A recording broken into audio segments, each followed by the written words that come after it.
আজি এপিএসসিৰ যেতিয়া ৰিজাল্ট দিয়ে তেতিয়া ৰিজাল্টৰ পিছত আমাক বেয়া পোৱা টিভিটো নিউজ কৰিবৰ বাবে বাধ্য হয় যে এইজন ল'ৰা তৰকাৰী বেপাৰীৰ ল'ৰা, এইজন ল'ৰা বিধৱা মহিলাৰ ল'ৰা, এইগৰাকী ছোৱালী বজাৰত দোকান পাতি সৰু বস্তু বিক্ৰী কৰা এগৰাকী মহিলাৰ সন্তান, যি চাকৰি এদিন মন্ত্ৰী বিধায়কৰ ল'ৰা ছোৱালীয়ে পাইছিলে, অফিচাৰৰ ল'ৰা ছোৱালীয়ে পাইছিলে। আজি সেই চাকৰি যোৱা 3 বছৰত অসমৰ সাধাৰণ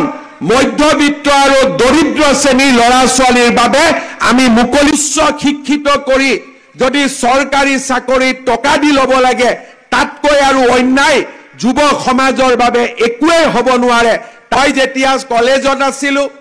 বা আমাৰ বিমল বৰা যোগেন মহান যেতিয়া কলেজত আছিলে তেতিয়া আমাৰ কোনেও চৰকাৰী চাকৰি আমি আশাই নকৰিছিলো, কাৰণ আমি জানিছিলো যে চৰকাৰী চাকৰি পাবৰ কাৰণে আমি কাৰোবাক 10 লাখ 5 লাখ টকা ঘোষ দিব লাগিব,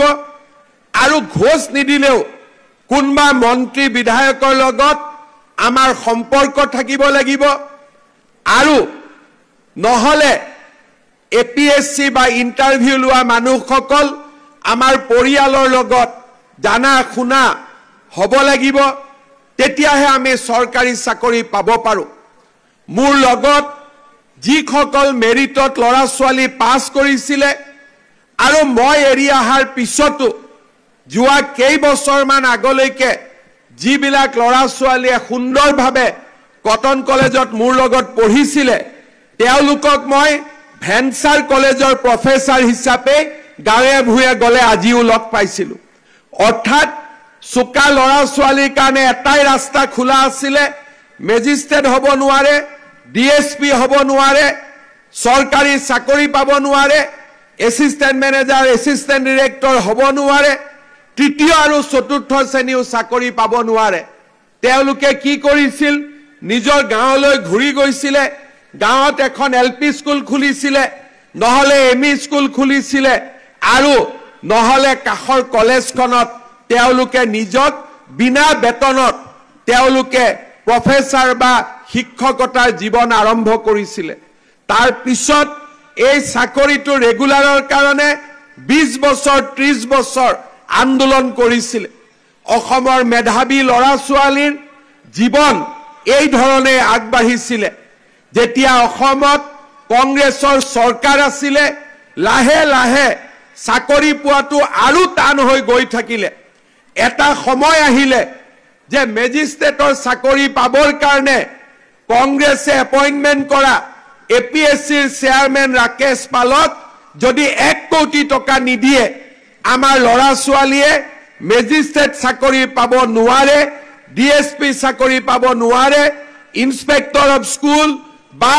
তৃতীয় চতুৰ্থ বৰ্গৰ চাকৰিৰ দামো 10 লাখ 15 লাখ টকালৈকে বৃদ্ধি পাইছিলে। 2015 চনত যেতিয়া কংগ্ৰেছৰ লাষ্ট বছৰ আছিলে সেই সময়ত চাকৰিৰ বজাৰত একোটা চাকৰিৰ মূল্য 1 কোটি টকালৈকে আগবাঢ়িছিলে। সেই সময়ত নিযুক্তি পোৱা বহুত অফিচাৰৰ লগত যেতিয়া মই কথা পাতো, বহুত কৰ্মচাৰীৰ লগত মই যেতিয়া কথা পাতিলে মই তেওঁলোকক বুজি পোৱা হৈছিল যে এওঁৰ নিযুক্তি ৰাকেশ পালৰ দিনত হৈছে, গতিকে বেছিকৈ কথা বতৰা পাতি বিশেষ একো লাভ নহয়, এওঁৰ পৰা ৰাইজৰ কাম বিশেষ নোলাব। এনেকুৱা পৰিৱেশ হৈছিলে যে ইন্সপেক্টৰ অফ স্কুলছৰ মই মিটিং পাতো, মিটিঙত মই সুধো যে আপোনালোকে প্ৰত্যেক কথাতে টকা লয় কিয়? তেতিয়া মোক কয় যে ছাৰ 20 লাখ টকা দি চাকৰি লৈছো, সুদত টকা আনিছো, গতিকে টকা মাৰিব লাগে, টকাটো ঘূৰাই দিব লাগে, গতিকে টকা যদি নলওঁ আমি কেনেকে সুদত টকা ঘূৰাই দিম? এইটো আছিল অসমৰ পৰিৱেশ। আৰু আমাৰ চৰকাৰী কৰ্মচাৰীসকলক আপোনালোকে যেতিয়া কেতিয়াবা অফিচত যায়, 2-এজন অফিচাৰৰ ওপৰত কৰ্মচাৰীৰ ওপৰত যেতিয়া আপোনালোকৰ খং উঠে, কথাই কথাই টকা খোজে, আপোনালোকে মাত্ৰ গুগল কৰিব তেওঁৰ নিযুক্তি কোন চনত হৈছিলে, বাকি আৰু একো উত্তৰ নালাগে। নিযুক্তিৰ বছৰটোৱে গোটেই প্ৰশ্নৰ উত্তৰ আমাৰ সন্মুখলৈ আহি পৰিব, বেলেগ আৰু একোৱে কৰিব নালাগে। এনেকুৱা এটা অসমৰ পৰিৱেশ আছিল। যেতিয়া APSCৰ ৰিজাল্ট দিয়ে তেতিয়া ৰাতিপুৱাৰ পৰা গধূলিলৈকে টিভিত বহি লৈ মানুহে হিচাপ দিয়ে অমুক মন্ত্ৰীৰ খুলখালিয়েক অমুক MLAৰ ঘৈণীয়েক অমুক মন্ত্ৰীৰ ভতিজাক অমুকজন বিষয়াৰ খুলখালিয়েক এইবিলাক লিষ্ট ওলাইছিলে এইটো আছিলে অসমৰ বাস্তৱ আৰু এই নিৰ্মাণ কোনে কৰিছিলে যেতিয়া আমাৰ অসমত কংগ্ৰেছ দলৰ চৰকাৰ আছিলে চাকৰিৰ এখন বজাৰ খুলি অসমৰ নৱপ্ৰজন্মক ধ্বংস আৰু হত্যাৰ ফালে লৈ গৈছিলে মই বহু সময়ত কওঁ ড্ৰাগছ খুৱাই মানুহক ধ্বংস কৰিব নালাগে মদ খুৱাই ধ্বংস কৰিব নালাগে উচ্চ শিক্ষিত কৰি যদি চৰকাৰী চাকৰি টকা দি ল'ব লাগে তাতকৈ আৰু অন্যায় যুৱ সমাজৰ বাবে একোৱে হ'ব নোৱাৰে তাক মই বিশ্বাস কৰিছিলো আৰু সেই কাৰণে আমি পৰিৱৰ্তনৰ কাৰণে কাম কৰিছিলো আজি APSCৰ যেতিয়া ৰিজাল্ট দিয়ে তেতিয়া ৰিজাল্টৰ পিছত আমাক বেয়া পোৱা টিভিটো নিউজ কৰিবৰ বাবে বাধ্য হয় যে এইজন ল'ৰা তৰকাৰী বেপাৰীৰ ল'ৰা এইজন ল'ৰা বিধৱা মহিলাৰ ল'ৰা এইগৰাকী ছোৱালী বজাৰত দোকান পাতি সৰু বস্তু বিক্ৰী কৰা এগৰাকী মহিলাৰ সন্তান যি চাকৰি এদিন মন্ত্ৰী বিধায়কৰ ল'ৰা ছোৱালীয়ে পাইছিলে অফিচাৰৰ ল'ৰা ছোৱালীয়ে পাইছিলে আজি সেই চাকৰি যোৱা 3 বছৰত অসমৰ সাধাৰণ মধ্যবিত্ত আৰু দৰিদ্ৰ শ্ৰেণীৰ ল'ৰা ছোৱালীৰ বাবে আমি মুকলি কৰি দিব পাৰিলো আৰু এই হৈছে পৰিৱৰ্তিত অসম এইখনে হৈছে নতুন অসম এইখনে হৈছে বিকশিত অসম শ্ৰদ্ধাৰ ছাত্ৰ ছাত্ৰীসকল এই কথা আজি মই কিয় উল্লেখ কৰিছো আন্দোলনে আমাৰ জীৱন ধুনিয়া নকৰে কাৰোবাৰ পৰা 2 টকা চান্দা তুলি বিহু পাতি অনুষ্ঠান পাতি অসমীয়া জাতিটো কেতিয়াও আগুৱাই যাব নোৱাৰে অসমীয়া জাতি তেতিয়া আতৰি যাব অসমীয়া জাতি তেতিয়া উন্নতিৰ চৰম শিখৰত গৈ উপস্থিত হ'ব যেতিয়া আমাৰ ছাত্ৰ ছাত্ৰীসকলে শিক্ষাক জীৱনৰ আটাইতকৈ গুৰুত্বপূৰ্ণ ব্ৰড হিচাপে আমি মানি লম তেতিয়াই আমাৰ অসমখনৰ পৰিৱৰ্তন হ'ব উচ্চ শিক্ষিত কৰি যদি চৰকাৰী চাকৰি টকা দি ল'ব লাগে তাতকৈ আৰু অন্যায় যুৱ সমাজৰ বাবে একোৱে হ'ব নোৱাৰে তাক মই বিশ্বাস কৰিছিলো আৰু সেই কাৰণে আমি পৰিৱৰ্তনৰ কাৰণে কাম কৰিছিলো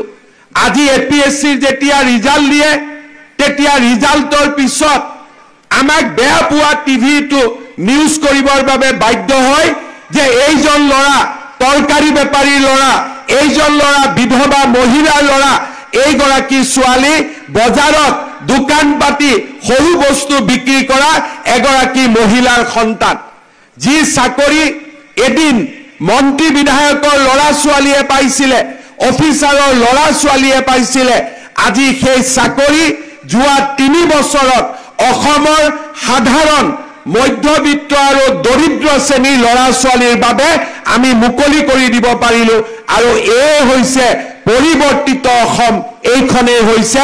নতুন অসম মেধাৰ ওপৰত আমি